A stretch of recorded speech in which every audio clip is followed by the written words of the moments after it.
안녕하세요. 제이조 경영연구소의 제이입니다. 오늘은 커리어 설계, 즉 어떤 직업을 가지고 어떻게 발전시켜 나갈 것인가에 대해서 이야기를 나눠보려고 합니다.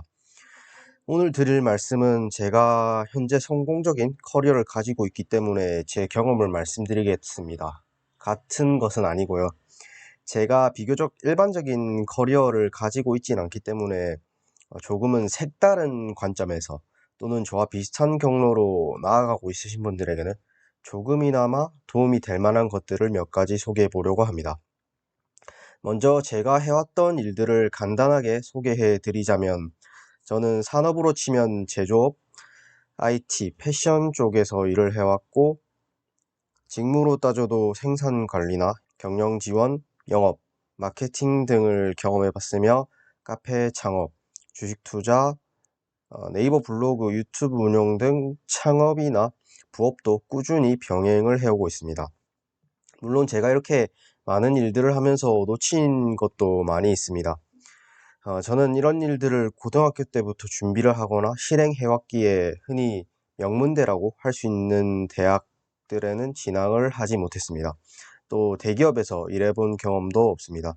또한 저는 공무원이나 공기업 등 시험을 통해 입사하게 되는 기업에 취업하길 희망해 본 적도 준비해 본 적도 없습니다. 사실 많은 취준생, 직장인분들이 희망하고 준비하는 것은 하나도 못 해본 셈입니다. 때문에 오늘 제가 말씀드리려는 것도 워커가 아닌 플레이어로서의 커리어 설계입니다. 회사에서 맡은 일을 열심히 하는 것은 워커입니다. 워커는 톱니바퀴의 일부를 담당하는 것이죠.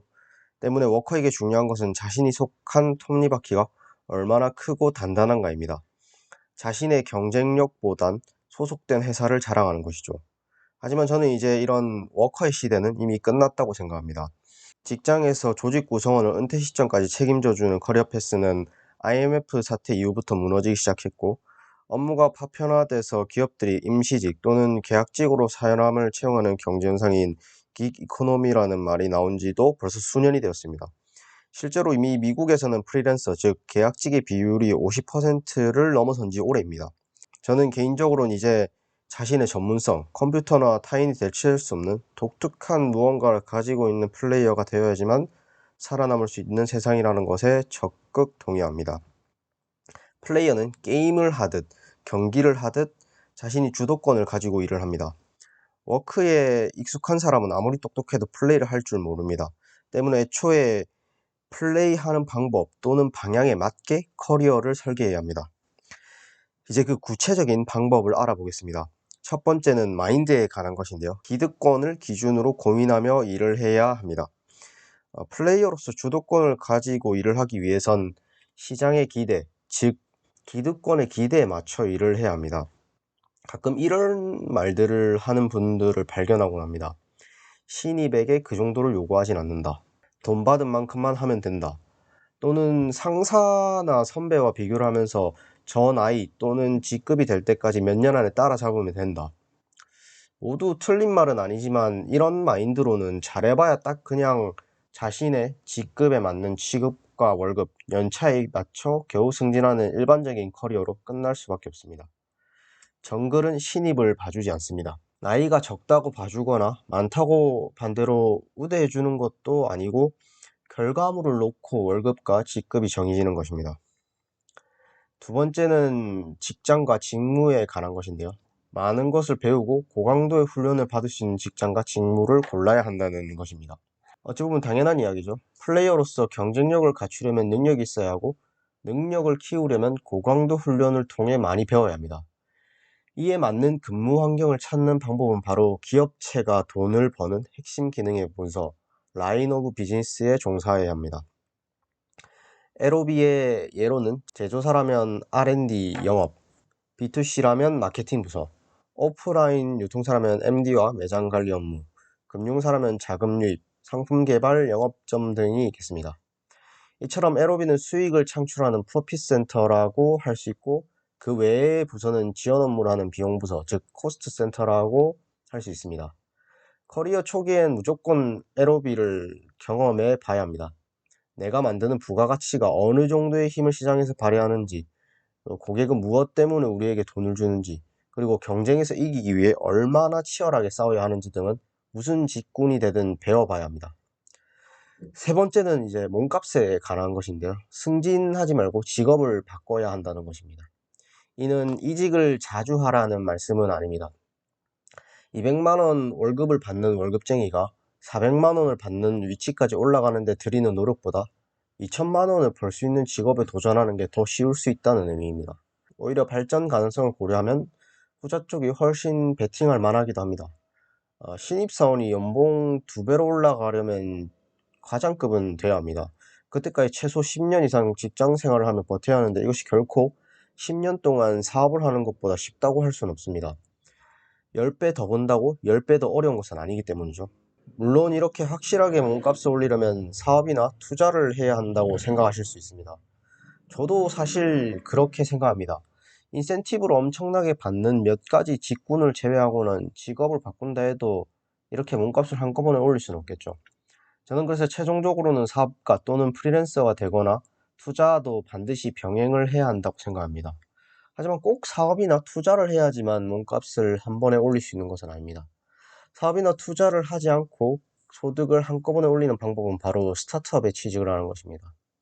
스타트업에는 스탁 옵션을 받을 기회가 비교적 많고 이로 인해 몇 년 만에 천문학적인 수익을 올릴 수도 있습니다.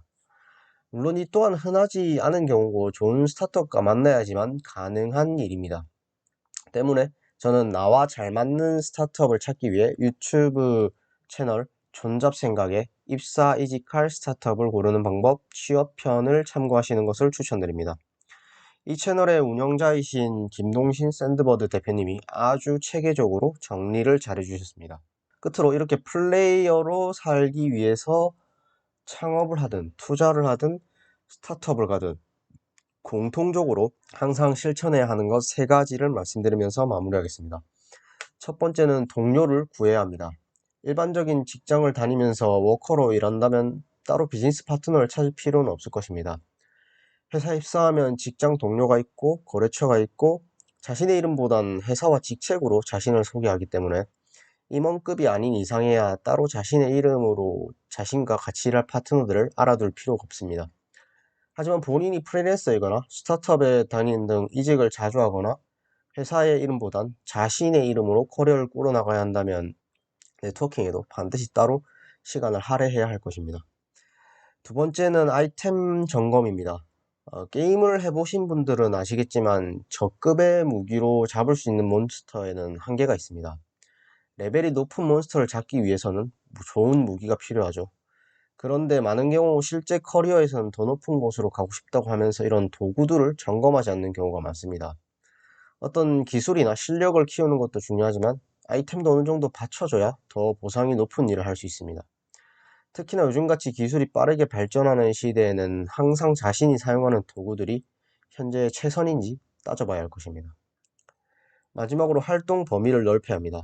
가끔 보면 동일한 머리로 동일한 노력으로도 어떤 사람은 평생 힘든 비즈니스 모델 또는 사양길 속에서 어렵게 돈을 벌기도 하고 어떤 사람은 좋은 비즈니스 모델을 경험하고 상승 기업에 몸담아 비교적 수월하게 돈을 벌기도 합니다.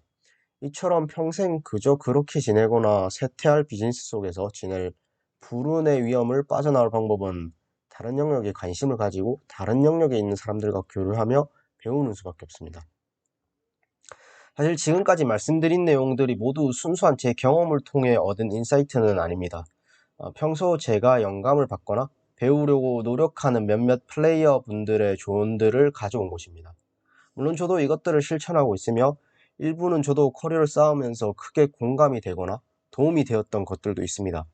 때문에 여러분들도 이를 본인에게 맞게 잘 활용하셔서 플레이어로서의 커리어를 만드시는데 조금이나마 도움이 되시기를 기원합니다. 영상 끝까지 시청해주셔서 감사합니다.